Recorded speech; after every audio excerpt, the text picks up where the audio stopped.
Section 10.1, toujours dans le MRUA, on a fait notre graphique avec la table des valeurs en haut de la page 2 du cahier de notes.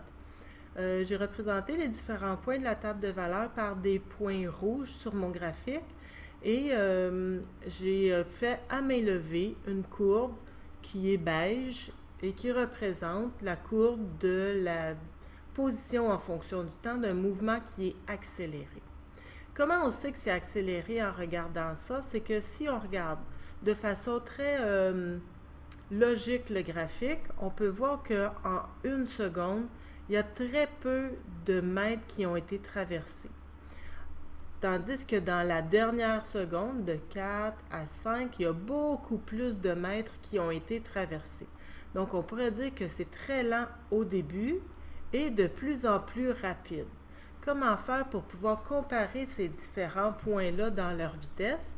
C'est que si je regarde la courbure je regarde l'inclinaison de la courbe, ici on pourrait dire que c'est proche de l'horizontale et de plus en plus près de la verticale, plus on avance dans le temps.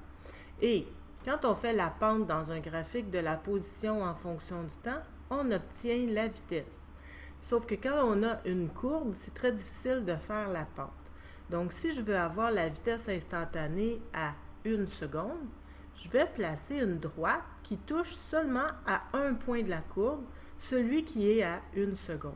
On voit que la pente mauve ici, elle est très près de l'horizontale. Donc, on pourrait dire que la vitesse est très proche de 0.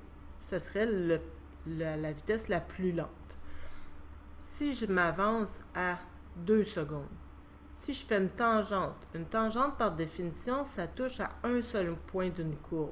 Si je la plaçais comme ça touche à plus qu'un point d'une courbe, ça s'appelle une séquence. Donc, je vais la placer de façon à ce qu'elle touche à un seul point de la courbe à 2 secondes. Voyez-vous que la pente de la droite qui est la tangente à 2 secondes est plus inclinée. Si on en faisait la pente, on aurait une valeur plus élevée. À 3 secondes, encore plus élevé, si plus incliné. Ainsi de suite. Celle-ci représente l'inclinaison de la courbe à 4,5 secondes. Donc, si j'avais à faire la pente de chacune de ces droites-là, j'aurais une vitesse de plus en plus élevée.